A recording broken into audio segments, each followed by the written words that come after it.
ജനങ്ങളുമായും നേതാക്കളുമായും ഒക്കെ സംവദിക്കാൻ കഴിഞ്ഞതിലൂടെ ഈ പര്യടനത്തിൽ നിന്നും വ്യക്തമായി വരുന്ന ചിത്രം ഈ തെരഞ്ഞെടുപ്പ് ഫലം 2019 നിന്ന് നേരെ വിപരീതമായി ഒന്നാവും എന്ന് തന്നെയാണ്. LDF ഉയർത്തുന്ന രാഷ്ട്രീയ നിലപാടുകൾക്കാണ് പൊതുവെ അംഗീകാരം കേരളത്തിൽ വന്നിട്ടുള്ളത്. അത് കൃത്യമായി തിരിച്ചറിഞ്ഞു വന്നതാണ് കോൺഗ്രസും BJPയും ഒരേ രീതിയിൽ കാണിക്കുന്ന പരിഭ്രമം വ്യക്തമാക്കുന്നത്. പുരോഗതിയെയും നുണകൾ കൊണ്ട് മൂടാനാണ്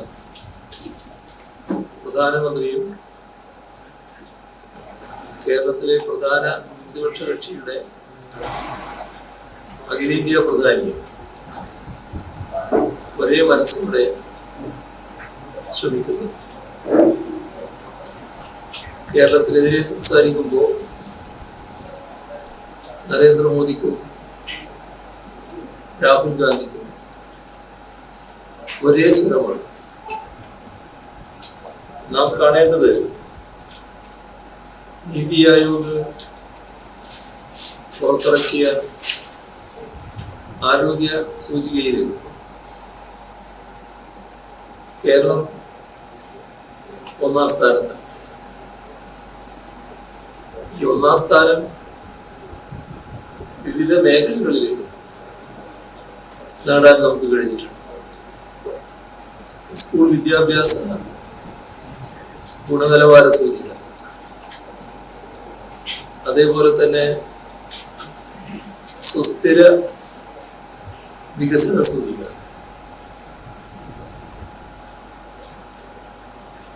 ഇതിലെല്ലാം നീതി ആയോഗ് തന്നെ 1ാം സ്ഥാനം കേരളത്തിനാണ് നൽകിയിട്ടുള്ളത്. മാത്രമല്ല, തുടർച്ചയായാണ് ഈ നേട്ടം സംസ്ഥാനത്തിന് ലഭിക്കുന്നത്. നീതി ആയോഗിന്റെ എക്സ് ഒഫീഷ്യോ ചെയർമാൻ പ്രധാനമന്ത്രിയാണ്.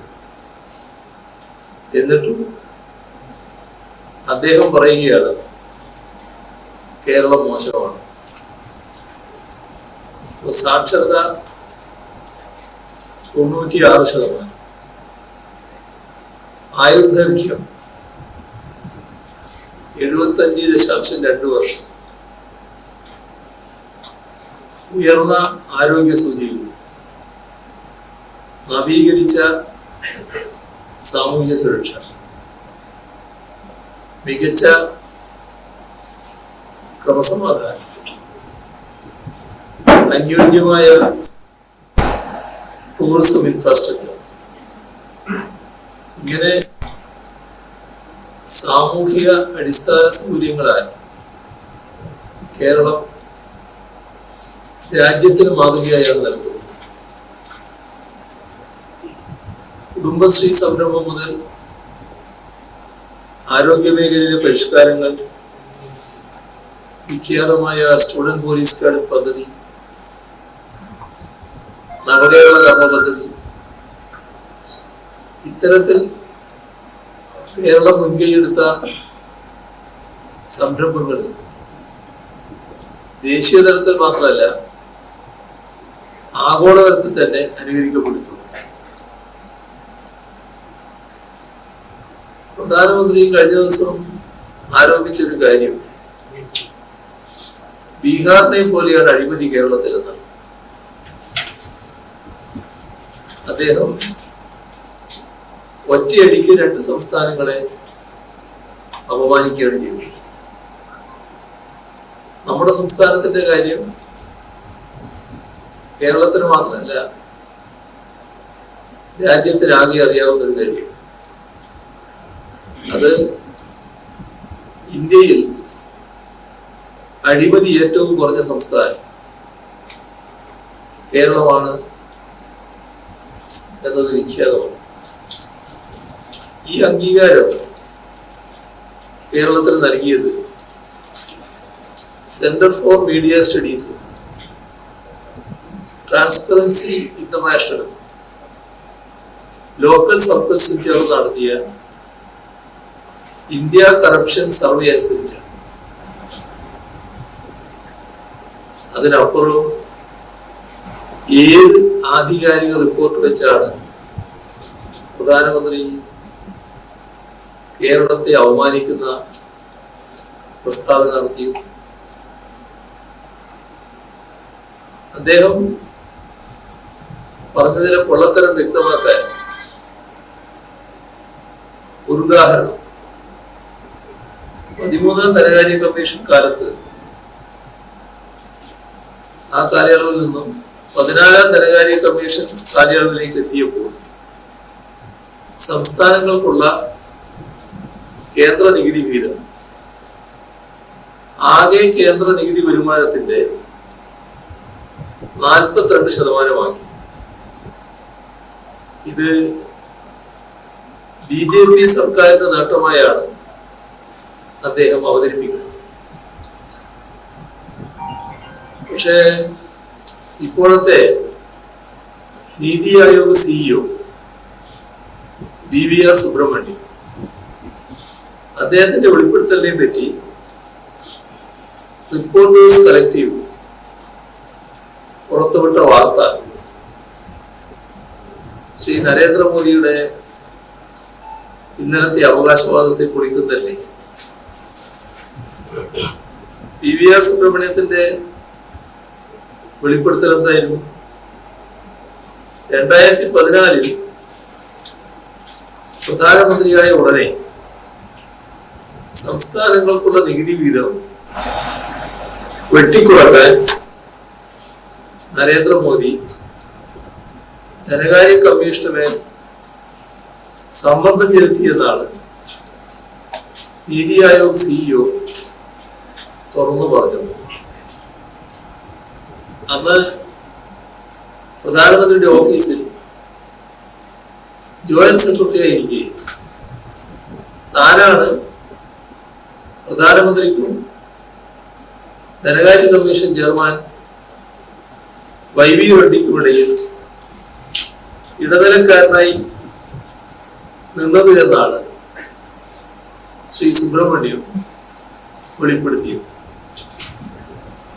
സംസ്ഥാനങ്ങൾക്ക് 42% കേന്ദ്ര നികുതി വിഹിതം നൽകണമെന്നായിരുന്നു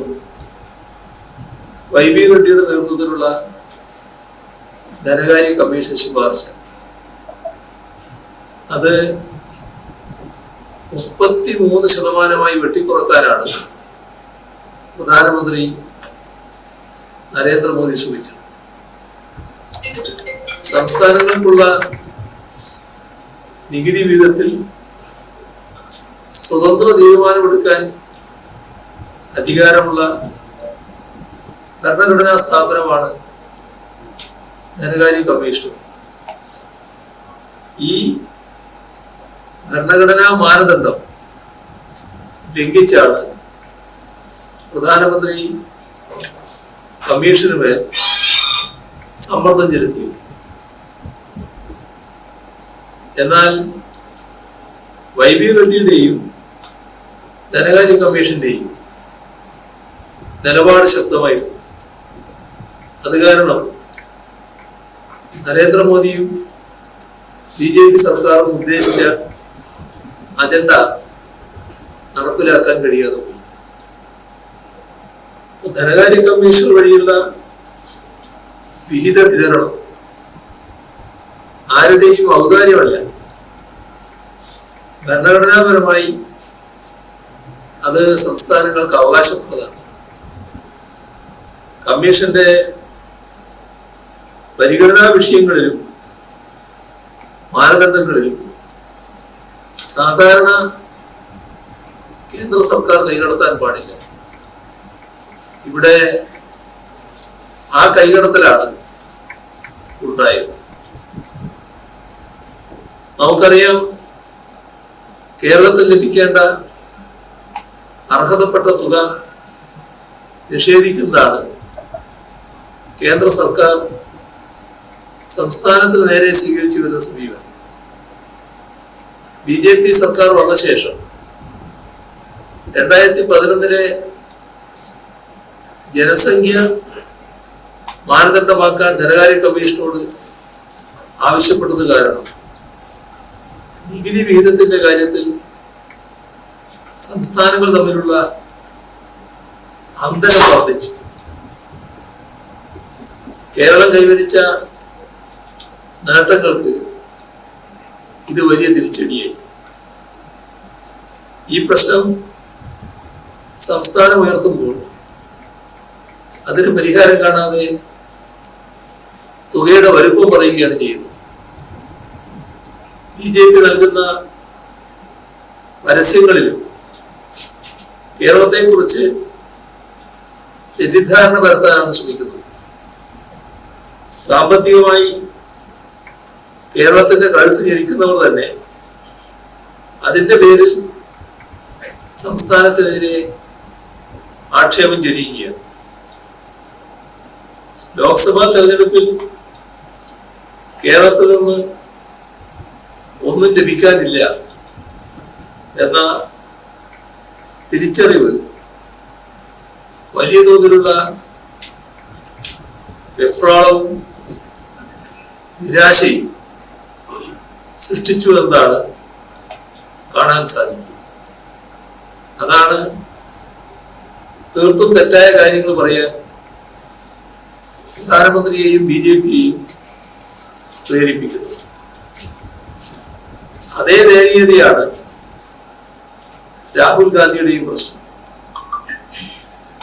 കഴിഞ്ഞ തെരഞ്ഞെടുപ്പില്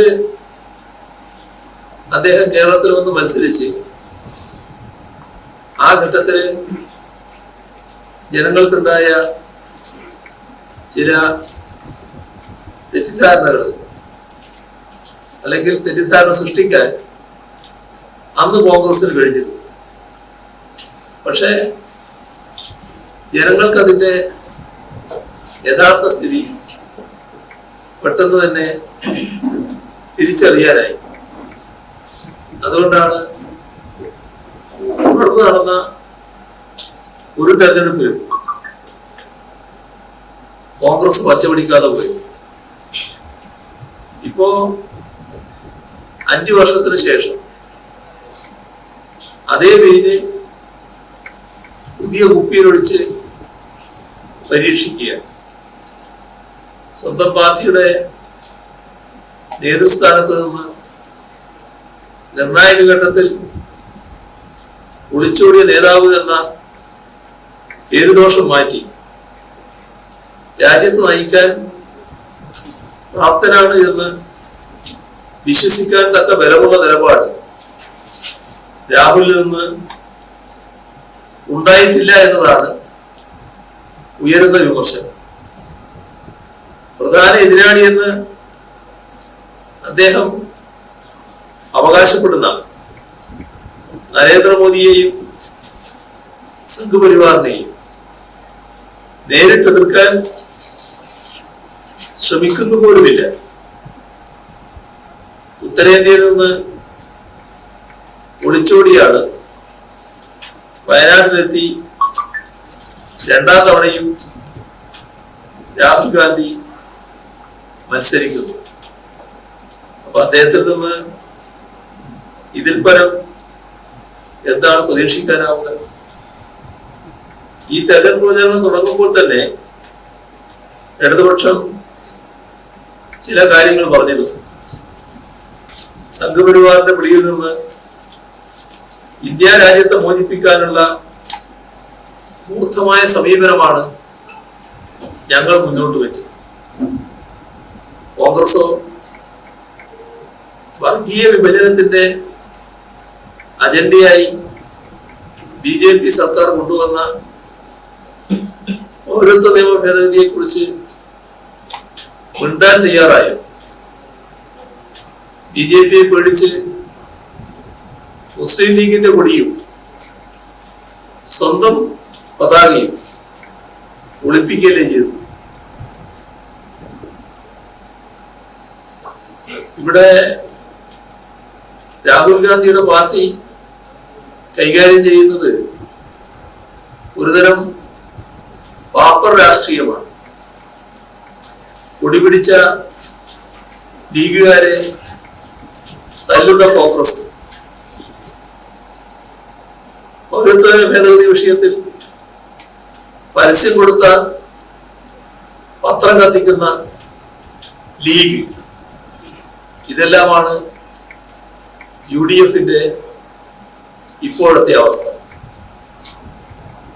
മൂന്ന് കൂട്ടരുടെ കടന്നാക്രമണങ്ങളെ നേരിട്ടും അതിജീവിച്ചുമാണ് LDF സംസ്ഥാനത്തെ ജനങ്ങളുടെ അംഗീകാരം നേടുന്നത്. ഇവിടെ കേന്ദ്ര സർക്കാരും അതിനെ നിയന്ത്രിക്കുന്ന സംഘപരിവാറും ഒന്നാമത്തെ വിഭാഗമായി നിൽക്കുകയാണ്. രണ്ടാമത്തെ വിഭാഗം ഇടതുപക്ഷത്തെയും നാടിനെയും ആക്രമിക്കുന്ന UDF ആണ്. ഈ രണ്ടിനോടുമൊപ്പം സ്വയം മാറി വ്യാജ പ്രചരണങ്ങളും ഇടതുവിരുദ്ധതയും തമസ്കരണ തന്ത്രവും കൈമുതലാക്കിയ വലതുപക്ഷ മാധ്യമം ഈ ത്രികക്ഷി മുന്നണി ഉയർത്തുന്ന ഏത് ഭീഷണിയെയും നേരിട്ട് അത്യുജ്വല വിജയം നേടാൻ LDFന് കേരളത്തിന്റെ പൂർണ്ണ പിന്തുണയുണ്ട് എന്ന് ആവർത്തിച്ച് തെളിയിക്കുന്ന വോട്ടെടുപ്പാണ് 26 നടക്കുക. ഇതാണ് ആമുഖമായി പറയാനുള്ളത്. രാഹുൽ ഗാന്ധിയെ കുറിച്ച്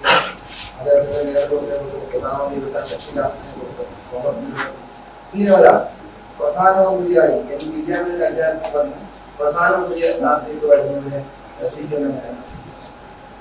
പ്രധാനമന്ത്രി ആര് എന്നത് ഇപ്പൊ ചർച്ച ചെയ്യേണ്ട ഒരു വിഷയമല്ല. ഞങ്ങൾ നേരത്തെ പറഞ്ഞിട്ടുണ്ട്. ഇപ്പൊ പ്രധാനം BJPയെ പരാജയപ്പെടുത്തുക എന്നുള്ളത്. BJPയെ പരാജയപ്പെടുത്താനുള്ള നല്ല നിലക്കുള്ള മുന്നേറ്റമാണ് രാജ്യത്താകെ നടക്കുന്നത്. അത് വിവിധ സംസ്ഥാനങ്ങളിൽ നല്ല തോതിലുള്ള മുന്നണി സംവിധാനം നിലവിൽ വരുന്നുണ്ട്. അതിലൂടെ പുതിയ സാഹചര്യം ഉയർന്നു വരും. അത് തെരഞ്ഞെടുപ്പിന് ശേഷം ഉണ്ടാകുന്ന സാഹചര്യം വെച്ച് തീരുമാനിക്കേണ്ട കാര്യമാണ്. അപ്പോ അതിനനുസരിച്ച് നിലപാട് എല്ലാ കക്ഷികളും കൂടി തീരുമാനിക്കും.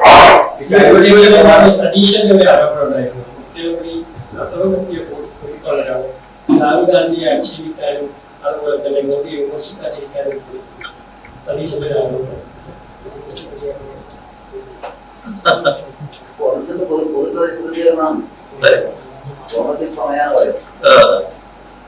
സതീശന്റെ സതീശന്റെ നിലക്കെന്തോ പറ്റിയിരിക്കുകയാണ്. ഞാനൊന്നും എനിക്കറിയില്ല.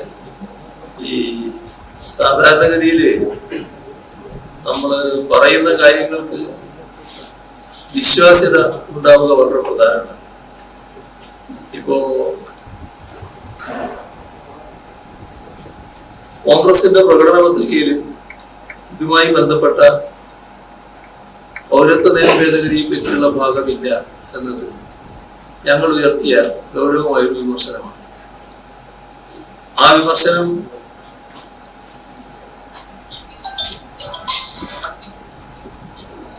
സാധാരണഗതിയിൽ കോൺഗ്രസിന്റെ നേതൃത്വം മറുപടി പറയേണ്ട ഒരു വിമർശനമാണ്. പക്ഷേ സതീശൻ പറഞ്ഞ എന്താ? സതീശൻ ഈ പ്രസ്താവന നടത്തിയ ആളെ കുറ്റപ്പെടുത്തി. ഈ പ്രകടന പത്രിക വായിച്ചില്ല, അതിന്റെ പേജ് വായിച്ചില്ല, പേര് വായിച്ചില്ല, ഈ നമ്പറൊക്കെ കൊടുത്തിട്ടുണ്ട്. ഇതിനകത്ത് ഇതൊക്കെ പറഞ്ഞിരിക്കുകയാണ്. ഇത് വായിക്കാതെയാണ് അഭിപ്രായം പറഞ്ഞത്. അപ്പൊ ആ ദിവസം പത്രസമ്മേളനം നടത്തുമ്പോൾ ഇതെല്ലാം കൂടി ഞാൻ മാധ്യമപ്രവർത്തകരെ മുന്നിൽ വെച്ചു. ഈ പ്രകടന പത്രിക, പറഞ്ഞ പേജ്, ആ പറഞ്ഞ ഖണ്ഡിക അത് മുഴുവൻ വായിക്കുകയും ചെയ്തു. അതിൽ CAA എന്ന ഒരു വാക്കേ ഇല്ല, പൗരത്വ നിയമ ഭേദഗതി എന്ന വാക്കേ ഇല്ലാത്ത ഒരു പ്രകടന പത്രിക. പിന്നെ അത് ശരിയായ രീതിയിൽ നമ്മുടെ KPCCയുടെ പ്രസിഡന്റ് ചുമതല വഹിക്കുന്ന UDF കൺവീനർ പറഞ്ഞു. അദ്ദേഹം പറഞ്ഞു, ഞങ്ങൾക്ക് മനസ്സില്ല, നിങ്ങൾക്ക് എന്താ വേണ്ടത് എന്ന് ചോദിച്ചു. അതാണ് ശരി. പക്ഷെ പിന്നെ വിവരങ്ങൾ കൂടുതൽ വന്നല്ലോ, പുറത്തു വന്നല്ലോ. അത് ഇന്ത്യൻ എക്സ്പ്രസ് റിപ്പോർട്ട് ചെയ്തല്ലോ. അവരുടെ അന്വേഷണത്തിൽ കണ്ടെത്തിയ കാര്യം, അവര് കോൺഗ്രസിന്റെ പ്രകടന പത്രിക തയ്യാറാക്കാൻ നിശ്ചയിച്ച സമിതിയിലെ അംഗങ്ങളെ ബന്ധപ്പെട്ടു. അപ്പോൾ അവർക്ക് കിട്ടിയ വിവരം അവർ പുറത്തു കിട്ടില്ല. യഥാർത്ഥത്തിൽ ഈ പ്രകടന പത്രികയിൽ പൗരത്വ നിയമ ഭേദഗതിയെ പറ്റി രൂക്ഷമായൊരു ഭാഗം ഉണ്ടായിരുന്നു. ആ പ്രകടന പത്രിക അംഗീകരിക്കേണ്ട നേതാക്കന്മാരുടെ മുന്നിലെത്തിയപ്പോൾ ഈ ഭാഗം വേണ്ടാന്ന് വെച്ചു. ഇതാണ് ഉണ്ടായതെന്ന് ഇപ്പൊ പുറത്തു വന്നു. അപ്പൊ ഇത്രമാത്രം രാജ്യം കണ്ട ഒരു വസ്തുത അത് പച്ചയായി മറ്റൊരു രൂപത്തിൽ അവതരിപ്പിക്കാൻ ശ്രീ സതീശനല്ലാതെ മറ്റൊരാൾക്ക് കഴിയും. മറ്റൊരു കാര്യം, നമ്മുടെ ഇലക്ട്രൽ ബോർഡിലുള്ള ഞങ്ങളുടെ സമീപനം എല്ലാരും അറിയുന്ന കാര്യമാണ്. ഇലക്ട്രൽ ബോർഡ് വന്ന ഉടനെ തന്നെ കമ്മ്യൂണിസ്റ്റ് പാർട്ടികൾ പറഞ്ഞു, ഇത് അഴിമതിയാണ്, ഞങ്ങൾ ഇതുമായി സഹകരിക്കില്ല, ചില്ലിക്കാശ് ഇതിന്റെ ഭാഗമായി ഞങ്ങൾ സ്വീകരിക്കും. മാത്രമല്ല CPIM ആണ് അതിനെതിരെ സുപ്രീം കോടതിയിൽ പോയി. എല്ലാവർക്കും അറിയുന്ന കാര്യമാണല്ലോ. ഇപ്പൊ സുപ്രീം കോടതിയിൽ വിധി വന്നതും CPIMന്റെ ഇടപെടലിന്റെ ഭാഗമായിട്ടാണ്. അതോടൊപ്പം തന്നെ വിവരങ്ങൾ പുറത്തുവിടാതിരുന്നപ്പോ അതിന്റെ തുടർച്ചയായി കോടതി അലക്ഷ്യം ഹർജി സുപ്രീം കോടതിയിൽ കൊടുത്തത് CPIM ആണ്. കണക്കാകെ പുറത്തു കൊടുത്തു.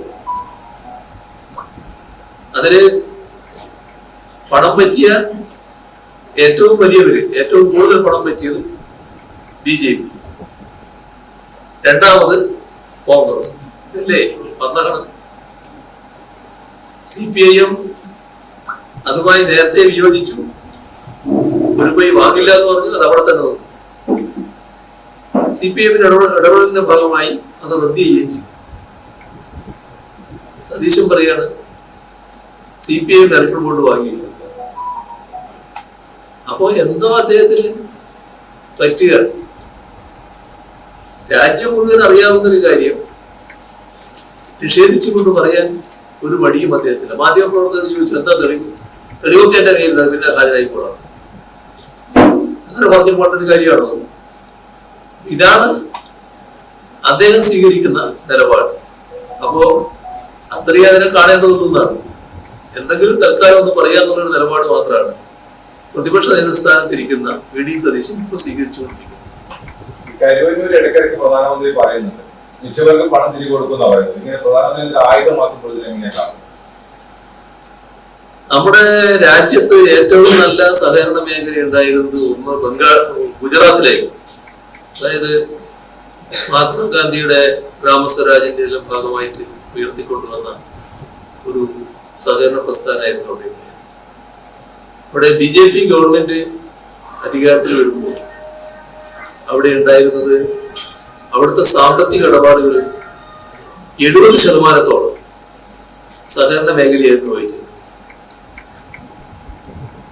എത്ര തകർച്ചയാണ് ഇപ്പൊ ആ സഹകരണ മേഖലയ്ക്ക് ഉണ്ടായത്? വൻപിച്ച തകർച്ച. 70-20% എന്നാണ്. ധാരാളം നല്ല സഹകരണ സ്ഥാപനങ്ങൾ തകർന്നുപോയി. ആ സഹകരണ മേഖലക്ക് വന്ന അപജയത്തെ കുറിച്ച് അന്വേഷിക്കണം, ഇടപെടണം, കേസെടുക്കണം എന്ന് റിസർവ് ബാങ്ക് തന്നെ സംസ്ഥാന സർക്കാരിനോട് ആവശ്യപ്പെടുന്ന നിലയുണ്ട്. ഫലപ്രദമായ നടപടിയിലേക്ക് നീങ്ങി. ഇതാണ് സഹകരണ മേഖലയോട് ഗുജറാത്തിൽ BJP സർക്കാർ സ്വീകരിച്ച സമീപനം. ഇവിടെ അതല്ല, കേരളത്തിൽ സഹകരണ മേഖല അടിക്കടി ശക്തിപ്പെട്ടു പോവുകയാണ്. അതില് കേരളത്തിലെ ഗവൺമെന്റുകള് മാറി മാറി വന്ന ഗവൺമെന്റുകള് കേരളത്തിലെ സഹകരണ മേഖലയോടൊപ്പം നിൽക്കുന്ന സമീപനമാണ് സ്വീകരിച്ചിട്ടുള്ളത്. വിവിധ ഘട്ടങ്ങളിൽ ആ നിലയാണ് എടുത്തിട്ടുള്ളത്. ഇവിടെ നേരത്തെ ഉള്ളതിൽ നിന്ന് സഹകരണ മേഖല വളർന്നു വരാൻ കാരണം എന്താണ്? രാജ്യത്തെ ഏറ്റവും കൂടുതൽ നിക്ഷേപം കൈകാര്യം ചെയ്യുന്ന സ്ഥാപനങ്ങളാണ് കേരളത്തിൽ സഹകരണ മേഖലയിലുള്ളത്. അതൊരു ദിവസം കൊണ്ട് സംഭവിച്ചതല്ല. ദീർഘനാളത്തെ പ്രവർത്തനത്തിന്റെ ഭാഗമായി ആർജിക്കാൻ കഴിഞ്ഞ വിശ്വാസ്യതയിലൂടെ ഉയർന്നു വന്നതാണ്. ആ സഹകരണ സ്ഥാപനങ്ങളിൽ മനുഷ്യരാണല്ലോ നേതൃത്വം കൊടുക്കുന്നത്. ഈ നേതൃത്വം കൊടുക്കുന്ന മനുഷ്യരിൽ ചിലര് വഴിവിട്ട ചില നീക്കങ്ങൾ നടത്തിയിരുന്നു. അങ്ങനെ വഴിവിട്ട നീക്കം നടത്തുമ്പോൾ കേരളം സ്വീകരിച്ച നിലപാടെന്താ? തെറ്റാര് ചെയ്യുന്നു അവർക്കെതിരെ കർക്കശ നടപടിയാണ്. എന്നാൽ ഒരാൾ തെറ്റ് ചെയ്തു എന്നതിന്റെ മേലെ, ഒരു സ്ഥാപനത്തിൽ ഏതാനും ആളുകൾ തെറ്റ് ചെയ്തു എന്നതിന്റെ മേലെ സഹകരണ മേഖലയെ ആകെ തകർക്കുന്ന നിലപാട് കേരളം സ്വീകരിക്കാറില്ല. ഇതേവരെ സ്വീകരിച്ചിട്ടില്ല. കാരണം ഒരു സഹകരണ സ്ഥാപനത്തിൽ നിക്ഷേപിക്കുന്നവര് സഹകരണ മേഖലയുടെ വിശ്വാസ്യതയുടെ ഭാഗമായിട്ടാണ് നിക്ഷേപം നടത്തുന്നത്. അപ്പോ അതിനെ കൂടുതൽ ശക്തിപ്പെടുത്തുക, സഹകരണ മേഖലയെ കൂടുതൽ വളർത്തുക, ഈ നിലയാണ് കേരളം സ്വീകരിച്ചിട്ടുള്ളത്. കരുവന്നൂർ ബാങ്കിന്റെ കാര്യത്തിൽ ഇത് തന്നെയാണ്. കരുവന്നൂർ ബാങ്കിൽ നടക്കാൻ പാടില്ലാത്ത ചില ക്രമക്കേടുകൾ നടന്നു. ആ ക്രമക്കേടുകളുടെ നേരെ ശക്തമായ നിലപാട് സഹകരണ വകുപ്പ് സ്വീകരിച്ചു, സർക്കാരും സ്വീകരിച്ചു. അതിന്റെ ഭാഗമായുള്ള വ്യത്യസ്തങ്ങളായ അന്വേഷണങ്ങൾ നടന്നു. അതിലൂടെ തെറ്റ് ചെയ്തവരെ കൃത്യമായി കണ്ടെത്തുന്ന നിലയുണ്ടായി. അവരെ തന്നെയല്ലേ ഇപ്പോ ED വന്നപ്പോഴും പ്രതികളാക്കി വെച്ചിട്ടുള്ളൂ. അതിനപ്പുറം എന്താ സംഭവിച്ചിട്ടുള്ളത്? അവിടെ സംസ്ഥാന സർക്കാർ സ്വീകരിക്കുന്ന നിലപാടെന്താ? തെറ്റ് ചെയ്തവർക്കെതിരെ അവരർഹിക്കുന്ന നിയമപരമായ നടപടിയും അതിന്റെ ഭാഗമായി ലഭിക്കാവുന്ന ശിക്ഷയും ഉറപ്പാക്കുക. അതേസമയം സഹകരണ മേഖല തകരാതിരിക്കുക. ഇപ്പോ കരുവന്നൂർ ബാങ്കിന്റെ കാര്യത്തിൽ അത് സാധാരണ നിലയിൽ വന്നുകൊണ്ടിരിക്കുകയാണ്. അതിന്റെ നിക്ഷേപകര് ആ നിക്ഷേപിച്ച സംഖ്യ നഷ്ടപ്പെട്ടു പോകുന്ന അവസ്ഥ ഉണ്ടാകാൻ പാടില്ല. അതാണ് ഏറ്റവും പ്രധാനം. അതിപ്പോ ഉറപ്പായി കഴിഞ്ഞിട്ടുണ്ട്. നിക്ഷേപകര് നിക്ഷേപം ആവശ്യപ്പെട്ട് വരുമ്പോൾ അത് കൊടുക്കുന്ന നിലയുണ്ട്. ഒരു പ്രശ്നവും ഇപ്പൊ അവിടെ ഇല്ല. വീണ്ടും നിക്ഷേപങ്ങൾ ആരംഭിച്ചിട്ടുണ്ട്. വീണ്ടും വായ്പ നല്ല നിലക്ക് ആരംഭിച്ചിട്ടുണ്ട്. സഹകരണ സ്ഥാപനം എന്ന നിലക്ക് ആ ബാങ്കിന്റെ പ്രവർത്തനം മെച്ചപ്പെട്ട് വരികയാണ്. ഇതാണ് കേരളത്തിൽ സ്വീകരിക്കുന്നത്. അതാണ് നാം കാണേണ്ടത്. തൃശ്ശൂർ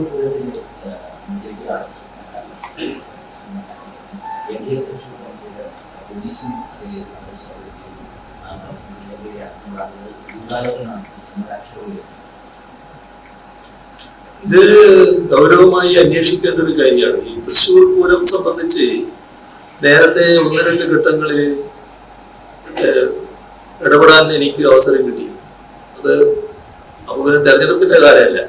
അപ്പൊ ഗവൺമെന്റ് എന്ന നിലക്ക് പ്രവർത്തിക്കുന്ന ഘട്ടമാണ്. തെരഞ്ഞെടുപ്പിന്റെ ഘട്ടത്തിൽ ഗവൺമെന്റ് പ്രവർത്തനങ്ങൾക്ക് പല പരിമിതിയുണ്ടെന്ന് എല്ലാവർക്കും അറിയാം. അപ്പോ അന്ന് ഇടപെട്ട് അതിന് നല്ല ഫലം ഉണ്ടാക്കാൻ കഴിഞ്ഞിരുന്നു. നല്ല നിലക്ക് ഇപ്പോ തെരഞ്ഞെടുപ്പിന്റെ പ്രചരണ പ്രവർത്തനത്തിൽ ഞാൻ തൃശ്ശൂർ എത്തിയപ്പോ അവര് ദേവസ്വക്കാര് വന്നിട്ട് ഒരു ദിവസം അവിടെ എത്താൻ വേണ്ടി എന്നെ വല്ലാതെ ക്ഷണിച്ചിരുന്നു. ഞാൻ അന്ന് കോഴിക്കോടാണ്, എനിക്ക് വരാൻ പറ്റില്ല എന്ന് ഞാൻ പറഞ്ഞു. നല്ല രീതിയിലാണ് ഗവൺമെന്റ് അതിന് ആവശ്യമായ സഹായങ്ങളൊക്കെ ചെയ്തു കൊടുത്തത്. ഈ പറയുന്ന ദിവസം എന്താണ് സംഭവിച്ചതെന്ന് കൃത്യമായി പരിശോധിക്കേണ്ടതായിട്ടുണ്ട്. കാരണം ഗൗരവമായ പരാതി അതുമായി ബന്ധപ്പെട്ട് ഉന്നയിച്ചിട്ടുണ്ട്. അതൊന്ന് ഈ ദേവസ്വം ഉന്നയിച്ച പരാതിയുണ്ട്, മാധ്യമ പ്രവർത്തകരുടെ നേരെ ശരിയല്ലാത്ത നില സ്വീകരിച്ചു എന്ന് പറഞ്ഞിട്ടുള്ള ഒരു പരാതിയുണ്ട്. അപ്പൊ അത്തരം പരാതികളെ പറ്റി ഇപ്പോ ഈ ഗവൺമെന്റിന് ഇപ്പൊ പരിമിതിയുള്ള സമയമാണെന്ന് എല്ലാവർക്കും അറിയാം. അപ്പൊ ഞങ്ങൾക്ക് ഇപ്പൊ ചെയ്യാൻ കഴിയുന്നത് അവരെ ഓഫീസിലേക്ക് ഒരു പരാതി അയച്ചിട്ടുണ്ട്. അതുമായി ബന്ധപ്പെട്ട് DGPയോട് അത് കൃത്യമായി അന്വേഷിച്ച് റിപ്പോർട്ട് നൽകണം എന്ന് പറഞ്ഞിട്ടുണ്ട്. ഇതാണ് ഇപ്പൊ സ്വീകരിച്ചുള്ള നടപടി. അത് ഗൗരവമായി തന്നെയാണ് കാണുന്നത്. അതിന്റെ ഭാഗമായി അന്വേഷണം നടക്കട്ടെ. അതിന്റെ തുറന്നെന്താണോ വേണ്ടത് ആ നടപടി എടുക്കാവുന്നതാണ്. സ്വന്തം പാർട്ടിയെ സംരക്ഷിക്കാൻ പറ്റാത്ത ആളുകളാണ് ന്യൂനപക്ഷങ്ങളുടെ സംരക്ഷണം പറയുന്നത്. ആരെ പറ്റിയാണെന്ന് പറയുന്നത്? CPM-നെതിരെ പറഞ്ഞിട്ടുണ്ട്. സ്വന്തം പാർട്ടിയെ സംരക്ഷിക്കാൻ പറ്റുന്ന ആളുകളാണ് ന്യൂനപക്ഷങ്ങളെ സംരക്ഷിക്കുന്ന കാര്യം പറയുന്നത്. PK കുഞ്ഞാലിക്കുട്ടിക്ക് കേരളത്തിലെ പാർട്ടിയെ സംരക്ഷിക്കാൻ കഴിയുന്നില്ല എന്ന് എന്ത് അടിസ്ഥാനത്തിലാണ് CPM-നെ കുറിച്ച് പറയാൻ പറ്റുക? കേരളത്തില് CPIM ഏത് നിലയിലാണുള്ളത് എന്ന് അദ്ദേഹത്തിന് അറിയില്ലേ? അപ്പൊ അതൊക്കെ വേറെ ആരെ കുറിച്ചൊക്കെ പറഞ്ഞായിരിക്കും, ഞങ്ങളെ കുറിച്ചായിരിക്കില്ല. ഞങ്ങൾ കൂടുതൽ കരുത്തിലേക്ക് പോയിക്കൊണ്ടിരിക്കുകയാണെന്ന് എല്ലാവർക്കും വ്യക്തമായിരിക്കും. അപ്പൊ അദ്ദേഹത്തിന് മറ്റേതെങ്കിലും ആളെ കുറിച്ച് പറയാൻ താല്പര്യം ഉണ്ടാവുമായിരിക്കും. അങ്ങനെ പറഞ്ഞതായിരിക്കും നമ്മുടെ വഴി. കഴിഞ്ഞ 2 ദിവസമായി കള്ളവോട്ട് പരാതികൾ കൂടുതൽ പുറത്തു വരുന്നു. ഇത് തെരഞ്ഞെടുപ്പിന്റെ വിശ്വാസ്യത ചോദ്യം ഏതെങ്കിലും തരത്തിലുള്ള, അതായത് സർക്കാരും തെരഞ്ഞെടുപ്പ് കമ്മീഷനായിട്ട് ഏതെങ്കിലും തരത്തിലുള്ള കർശനമായ നടപടികൾക്ക് തോന്നുന്നുണ്ടോ? തെരഞ്ഞെടുപ്പിന്റെ ഭാഗമായിട്ട് നടക്കുന്ന പ്രവർത്തനങ്ങള് അത് സാധാരണ നിലക്ക് കുറ്റമറ്റ രീതിയിൽ നടത്താനുള്ള സംവിധാനം തെരഞ്ഞെടുപ്പ് കമ്മീഷൻ ഒരുക്കും. അത് അവര് ചെയ്തുകൊള്ളും. നമ്മളതില് വല്ലാതെ വേവലാതിപ്പെട്ട കാര്യമില്ല. ഇവിടെ എന്താ സംഭവിക്കുന്നത്? പ്രായമുള്ളവർക്ക് വീട്ടിൽ വെച്ച് വോട്ട് ചെയ്യാനുള്ള അവകാശം ഇപ്പോൾ കൊടുത്തിട്ടുണ്ട്. അപ്പോ ഈ ആളെ അടുത്തേക്ക് തെരഞ്ഞെടുപ്പ് കമ്മീഷനൊക്കെ എത്തുകയാണല്ലോ. പോളിംഗ് ബൂത്തിലേക്ക് എല്ലാവരും അവരെത്തുന്നു. പോളിംഗ് ബൂത്ത് വീട്ടിലേക്ക് എത്തുകയാണ്. അപ്പൊ വീട്ടിലെത്തി ആ പ്രായമുള്ള ആള് വോട്ട് ചെയ്യും. ഇതാണ് ഇപ്പൊ സംഭവിക്കുന്നത്. അതില് ക്രമക്കേടുകൾ നടക്കാൻ പാടില്ല.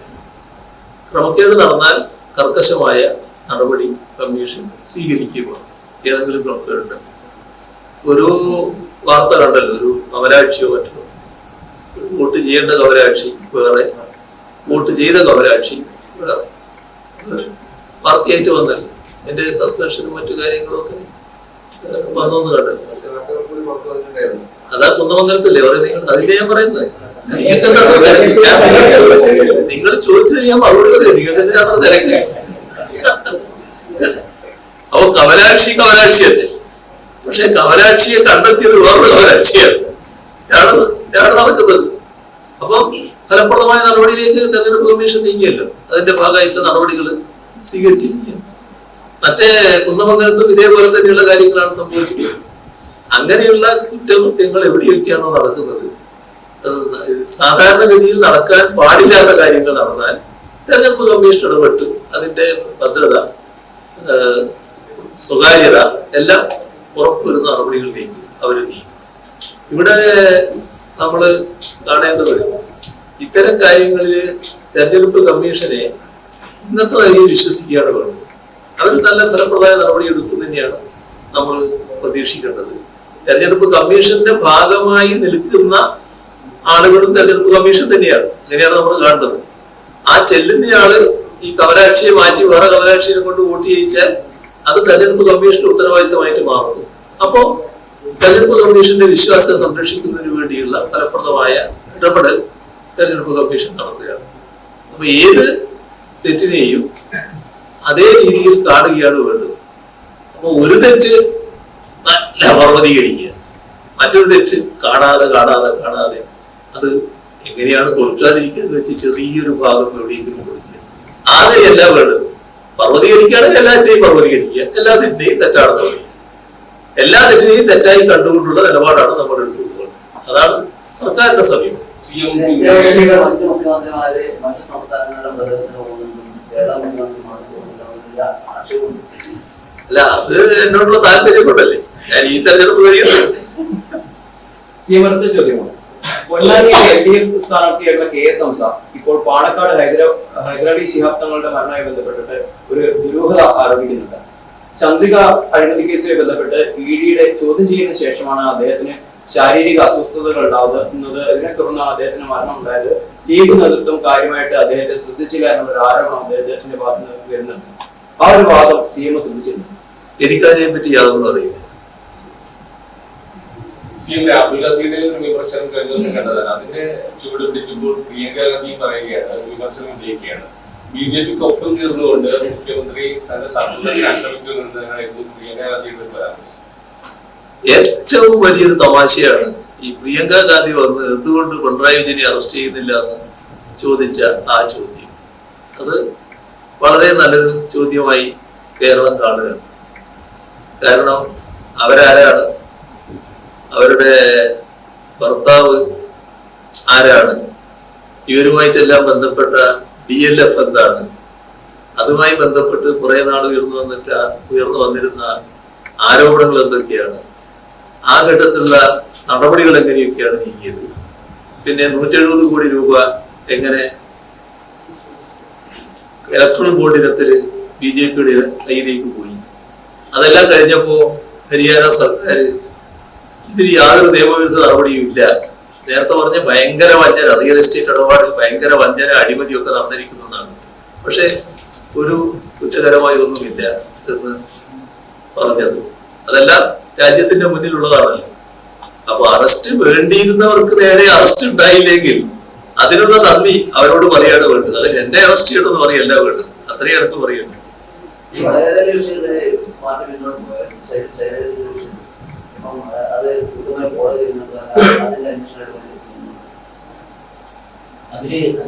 വീഡിയോ ഇല്ല വീഡിയോ ഉണ്ട്. എല്ലാം മോർഫ് ചെയ്ത ചിത്രത്തെ പറ്റിയാണ് അവർ പറഞ്ഞത്. ചിത്രം എന്ന് പറഞ്ഞപ്പോൾ അത് വീഡിയോ ചിത്രീകരിക്കേണ്ട കാര്യമില്ല, ചിത്രത്തെ പറ്റിയാണ് പറഞ്ഞത്. അവർ തന്നെ വ്യക്തമാക്കിയിട്ടുണ്ട്. മോർഫ് ചെയ്ത ചിത്രം നാളെ തലവെട്ടിയിട്ട് വേറെ തലവെക്കുന്ന ഒരു ഏർപ്പാടുണ്ടല്ലോ, അതാണ് നടന്നത്. അതല്ലേ അങ്ങനെ തന്നെ പറഞ്ഞത്. അത് ഞങ്ങള് വിട്ടാലും ജനങ്ങൾ ഒഴുകുന്ന കരുതണ്ട കേട്ടോ. കാരണം ഈ വടകരയിലെ ജനങ്ങളും വോട്ടർമാരും അതൊരു മുഖ്യ വിഷയമായിട്ട് എടുത്തിരിക്കുകയാണ്. നമ്മുടെ സംസ്കാരത്തിന് ചേരാത്ത എന്തെങ്കിലും പ്രവൃത്തി ആരെങ്കിലും നടത്തിയാൽ അത്തരം ആളുകൾക്ക് രക്ഷ കിട്ടുമെന്ന് കരുതുന്നത്. സാംസ്കാരിക കേരളം അതൊന്നും അംഗീകരിക്കില്ല. നമ്മുടെ കുടുംബങ്ങളിലെ സംസ്കാരത്തിനും അത് ചേരുന്നതല്ല. അതുകൊണ്ട് തന്നെ അതിനെതിരെയുള്ള ശക്തമായ വികാരം പൊതുവെ വടകരയിൽ ഉയർന്നു വന്നിട്ടുണ്ട്. അത് സ്വാഭാവികല്ലേ, അത് സ്വാഭാവികമായിട്ട് നടക്കും.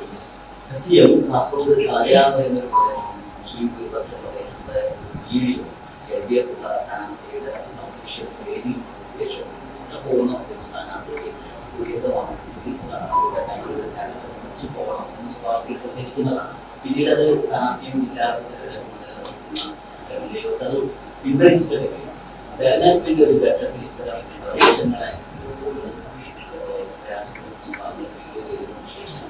എനിക്കതിനെ പറ്റി യാതൊന്നും അറിയില്ല, അതൊന്നും അന്വേഷിക്കാത്ത.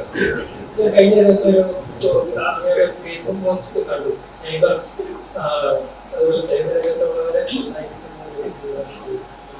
അതായത് മുഖ്യധാര മാധ്യമങ്ങൾ നമസ്കരിക്കുകയും രാജപകാലം നടത്തുന്ന സമയത്ത് നവമാധ്യമങ്ങൾ ശക്തമായ അത് ഞാൻ ശ്രദ്ധിച്ചൊരു കാര്യം, കുറെ കാലമായിട്ട് നിലനിൽക്കുന്ന ഒരു കാര്യമാണ്.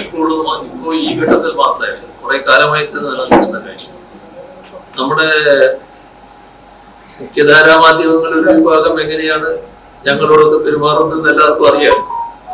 അങ്ങനെ തമസ്കരിക്കൽ ഒരു ഭാഗത്ത്, വക്രീകരിക്കൽ വേറൊരു ഭാഗത്ത്, തെറ്റായ കാര്യങ്ങൾ കെട്ടിച്ചവച്ച് വാർത്തകൾ കൊടുക്കലും മറ്റൊരു ഭാഗത്ത്, എല്ലാം കൊണ്ടും എങ്ങനെയൊക്കെ എതിർക്കാൻ പറ്റുമെന്നത് അതും ശക്തിപ്പെടുത്തിക്കൊണ്ടിരിക്കുന്ന ഒരു ഘട്ടം. ആ സമയത്ത് ഈ ഓരോന്നിനെയും പൊളിച്ചടുക്കി രംഗത്ത് വരുന്നത് ഈ നവമാധ്യമ രംഗത്തുള്ള നല്ലൊരു വിഭാഗമാണ്. നവമാധ്യമ രംഗത്ത് പല പ്രവർത്തകരുണ്ട്. ആ എല്ലാ പ്രവർത്തകരെയും കുറിച്ചല്ല ഞാൻ പറയുന്നത്. ഇത് ശരിയായ രീതിയിൽ കാര്യങ്ങൾ വിലയിരുത്തി അതിന്റെ കൃത്യമായ വശം ജനങ്ങളുടെ മുന്നിൽ അവതരിപ്പിക്കാൻ ഈ നവമാധ്യമ രംഗത്തുള്ള ഒരു പറ്റം ആളുകൾ വളരെ മേന്മയേറിയ പ്രവർത്തനമാണ് നടത്തുന്നത്. ആ മികവേറിയ പ്രവർത്തനം എത്ര അഭിനന്ദിച്ചാലും മതി വരും. അതുകൊണ്ടാണ് അത്തരമൊരു ഫേസ്ബുക്ക് പോസ്റ്റിന് ഇടയായത്. അവര് അഭിനന്ദനം അർഹിക്കുന്നവരാണ്. എല്ലാ ഘട്ടത്തിലും പൂർണ്ണമായ പിന്തുണയോടുകൂടി അവർ വരുന്നതിന് നന്ദിയുണ്ട് എന്നാണ് അതിൽ പറയാനുള്ളത്. ബാക്കി നമുക്ക് പിന്നീടാകാം, നിർത്താം.